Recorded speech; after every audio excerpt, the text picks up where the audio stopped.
Welcome to Screw the Commute, the entrepreneurial podcast dedicated to getting you out of the car and into the money. With your host, lifelong entrepreneur and multimillionaire, Tom Antion. Hey everybody, it's Tom with episode 904 of Screw the Commute podcast. Today I'm going to talk about another thing to try to protect you, and it's called catfishing.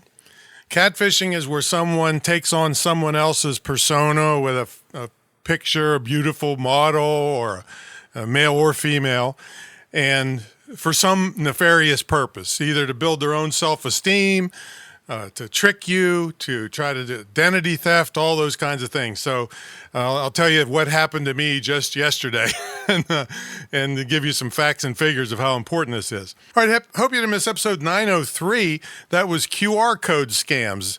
You know, I'm a big proponent of QR codes for you to help your business, but I don't want you to get screwed over by clicking on or scanning a QR code. You don't click on them, scanning a QR code that can hurt you, and a lot of them can hurt you. So we'll get into that episode 903. Anytime you want to get to a back episode, you go to screwthecommute.com/ and then the episode number. I was going to say cuethecommute.com. All right, today's Catfishing 904, and pick up a copy of our automation ebook at screwthecommute.com/automate free, and check out my mentor program at greatinternetmarketingtraining.com. All right, here's the latest figures from the Federal Trade Commission. They are a little bit old. They're 2021 figures, but in that time period, 56,000 complaints on romance scams came in. Now, I suggest that it's probably triple, quadruple, or more that because people either don't ever realize they were scammed or they're so embarrassed they don't want to admit it. But listen to the reported, I put air quotations around it, reported losses in that time period was $547 million. Okay, so it's probably way bigger than that, over $1 billion, I imagine. And those figures from 21 were triple what they were in 2017. So it's getting bigger and bigger and bigger.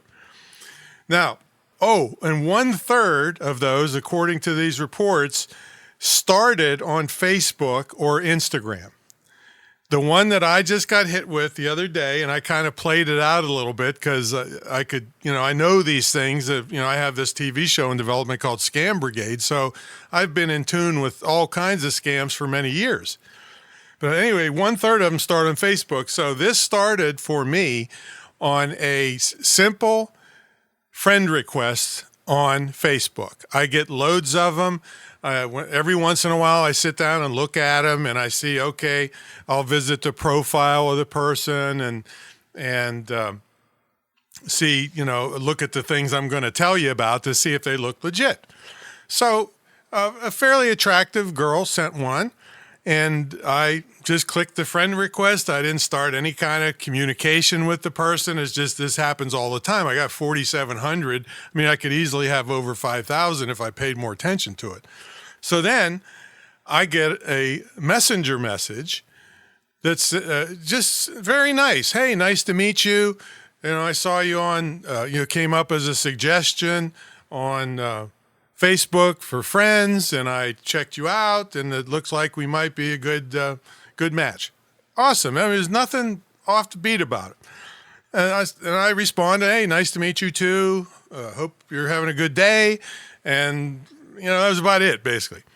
So then she responds back, or whoever it was, responded back and started a conversation. Hey, I see you like dogs. Well, hey, I got a dog too. It stays with me all the time. And, so naturally I'm going to talk about dogs because everybody on earth knows I'm a dog crazy.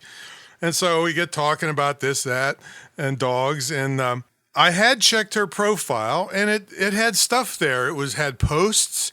It had her job history about her, where she's from, where she went to high school. And so it looked legit on the surface. I didn't dig any deeper because a lot of them don't even look that legit. had a nice, really nice picture and had some videos and all the stuff that made it look like a real account. So anyway, this messenger goes back and forth, just totally pleasant. But then she brought up the fact that, yeah, I was in a failed marriage and I have children. Okay, well, I don't really care, but that's interesting. But what I noticed a little later, and this is why I want you to really pay attention to things. And by the way, this is not just girl models, hitting guys up. Just as many or more are guys getting lonely females and hitting them up. So don't think this is a one-sided thing here. But anyway, a little later in the conversation, it came up about, like, I have a Suburban because of the special thing in the back to release the dogs if there's a bad situation, the protection dogs. So she said, I have like a Range Rover and a high-end Mercedes and kind of look like, well, she's pretty well off. She's been with the same big company for a long time. Maybe she's an executive. I don't know. So I said, that's cool. That's fine. And later on, though, she said, well, I live in New York City on 88th Street. I don't know, Upper West Side, Lower. I don't know what something like that. And then I said, well, parking probably costs more than your rent, because I'm always going to look at a bright side, a fun side of things. And she said, no, I have a space with part of my management fees for the condo. Okay, now back up a couple things. First of all, she said the word children, which is plural. Then she told me she goes camping with her boy, which is singular. Little red flags start going up. Then, when we came to the vehicles, she said, I have a parking space instead of I have several spaces. Well, where's this other fancy Mercedes? I mean, none of these things, and one of the things in the list of things you got to watch for is things that just don't add up properly. Okay, she mentioned she had a failed marriage. So I'm assuming she's thinking, well, I might think she's an easy mark because she's pretty and she's got kids, so she's a little lonely. So this is the kind of psychology they play on you. So what else happened here? She mentioned Fordham University and said I went there, didn't say I graduated from there, and she said West Bank High School. So now I'm starting to get, as I was already starting to get suspicious, I Googled West Bank High School. It's in South Africa. So I asked her, are you from South Africa? She said, no, I was born in England and I immigrated here when I was 9 years old. What happened to the South Africa part of this West Bank High School? I didn't know, is there any West Bank high schools in the country? I couldn't see any in the USA. Normally, you wouldn't go this far, folks. You'd already tell it's if a 30-something model is hitting up a guy like me, something's up right there, right? So anyway, we keep going with this. And as I'm seeing the way she texts, some of the things that she said is not exactly like someone was born in the English language and was here since 9 years till 30-something speaking English.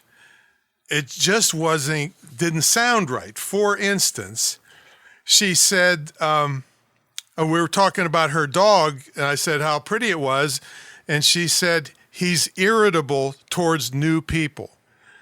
Nobody in the United States on earth would ever say irritable with a dog. He's aggressive or something like that, or he doesn't like new people. So that was the thing, like, this person is not, English is pretty darn good, but not really the greatest. And she said, at home, he lies in serenity next to me.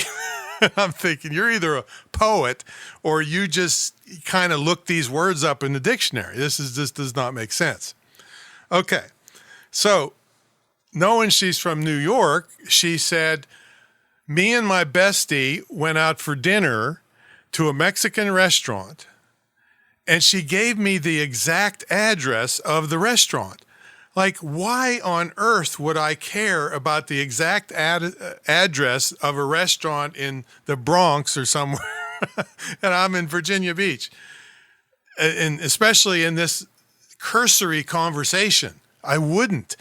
But he or it or whatever it was felt necessary to try to make it look legit so that I could look up, oh, there's a Mexican restaurant on so-and-so street in Bronx. Yeah. So this is another part of your list of things to watch for. Things don't add up. Why would they do such a thing? Made a big deal of telling me they lived on 88th Street in the upper west, I don't know, west side or something. I don't know. Must have been a fancy part of New York, which I'm not familiar with New York. I want nothing to do with New York, pretty much. So, but she's trying to send this message. And some of the things that they do, like she said, well, I have this fancy Mercedes and this Range Rover. Making me think, well, she's not gold digging me because I'm well known as pretty well off, and she's not broke trying to get me. Now, sometimes they go the other way and they play poor. You know, my mother just died. I need money for the funeral or airfare, crap like that. All right, so they could go either way with that. So let's see what else she did. Said she made a point. I'm from New Jersey. My parents are living in New Jersey. But here's the other things tried to do right off the bat or very quickly. Hey, I'm not very much on Facebook. I use WhatsApp. Give me your number so I can connect with you on WhatsApp. Well, you have to use your real phone number. I think they've changed that recently, but pretty much you have to use your real phone number and everybody sees it on WhatsApp. So this could have been the first part of identity theft. Getting under my skin, thinking this 30-something supermodel is interested in me and starts to grab information. So another thing that I said when she said about the Mexican restaurant, I said, well, yeah, I love that New York pizza. She comes back I keep saying she. I don't know what the hell it is. Comes back immediately, give me your address, and maybe I'll deliver you one. Well, there she would have it would have, I'm going to start saying it. It would have my telephone number and my address in the first day. Okay. This is the kind of stuff that happens to you. Let's see. Let me turn the page of my notes here. Let's see. Phrasing, I told you about that. Oh, so another thing is you can't find the person on social media. Now, would I go this far on most people? No. I wanted to do an episode about this. So once it happened, I said, I'm going to document it so that I can tell everybody what happened and what to look for. So I couldn't find her on any other social media, even though she's supposed to be a big shot at this major fashion company that everybody would know the name of it for years and years and years. Couldn't find it.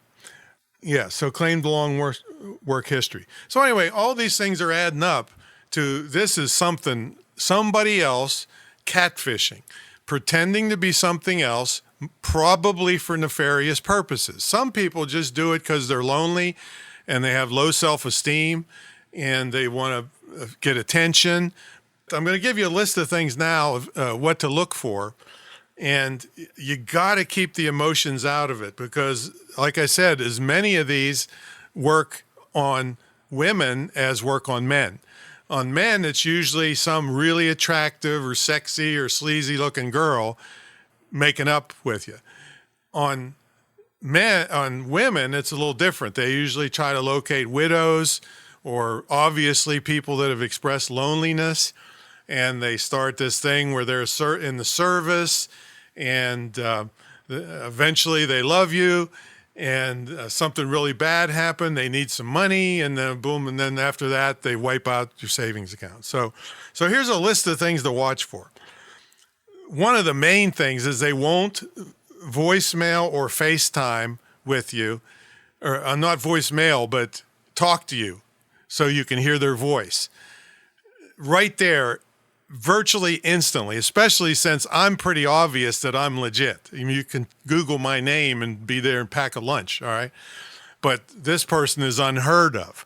So I said, they said something about, well, when I mentioned, I said, I wonder if you're aware that I have a TV show in development in Hollywood called Scam Brigade.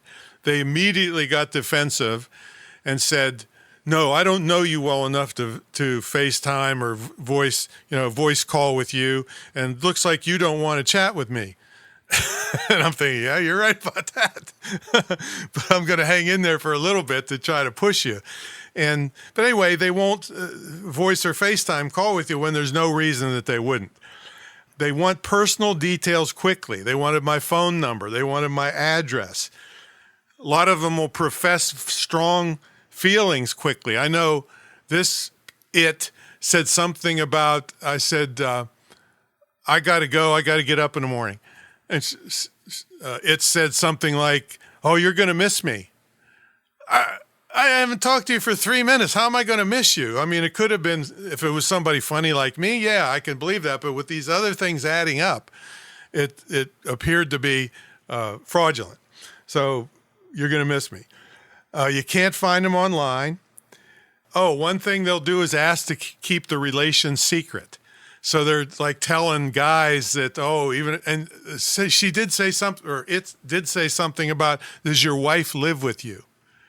In other words, keep this just between you and I. We'll have this little thing going behind the scenes.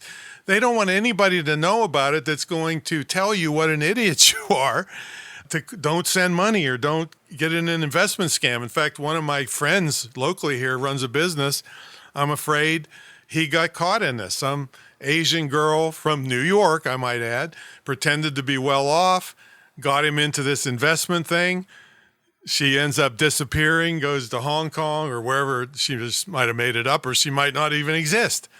I know this. I was reading about this lady got scammed by this old lady in Michigan who pretended to be a guy, so you just can't tell. This is what cash fishing is all about. So they want to keep it secret. And I told you the stories just don't add up. Some of these things where it's plural and singular. Oh, and one other thing, she asked me something. And then a little later, there was a delay between its answers where maybe they got 10 guys on the line at one time. And it asked me the same exact question that I had made a big joke about before. Like, do you have kids? I said, no, I got dogs. They don't cry and ask for $100 tennis shoes or something. I don't know what I said, but it was a big deal joke. No, I don't have kids. Wasn't a few minutes later, hey, do you have any kids? So that's a triple big red flag. It doesn't add up. They try too hard to look legitimate. Like telling me the address of a restaurant in the first few minutes that what would I care? Well, I live 300 miles away or more. And there was no reason on earth someone would give me the exact address to a restaurant in the Bronx. Right? It just doesn't add up. So they're trying too hard to look legit, telling me they live on the Upper West Side. I think that's a fancy area. And 88th Street, more specific, sells things better. That's copywriting right there. And let's see, they act well off or they have a hardship. Oh, they use other people's photos, which you can, now this is getting tougher to detect. It used to be you could just do an image search on Google and find the photo with some other name on it. And so you catch them right there. Usually the photos they use are professional, they're really nice photos. But the thing is, and my girlfriend reminded me of it, is that with AI now, the filters you can use, she was telling me some examples of this homely looking lady using regular filters that are available now, made her look gorgeous. And so they don't have to use somebody else's picture right now to fake themselves. And you'd never recognize the two of them. Right, even though it's the same person. So they don't have to steal other people's photos, and that negates your chance of you doing the image search because it's their image. All right, so that's that part. Even some of them will have videos. If they stole videos off of somebody else, they'll have a video to make it even look more legit. And some of them will make plans with you, but they'll always have an excuse to cancel them. So this is, you can Google this and find out even way, way more information. Just put catfishing scams, and some of them are financial. Some of them are just, they're just mean, kind of like bullying, and they get you to send naked pictures and then either extort you or embarrass you. So you just got to be triple careful checking people out online. That's for sure. So that's Catfishing episode 903. Pass this along to a lot of your friends because it is really easy to get sucked in.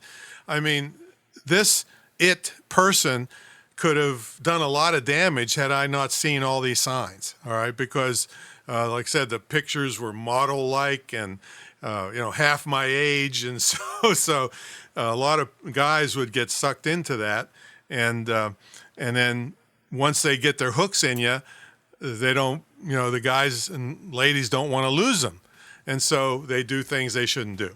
So anyway, that's my story. I'm sticking to it. Check out my mentor program at greatinternetmarketingtraining.com, and we'll show you how to do all kinds of positive stuff to make a lot of money online. All right, catch you later.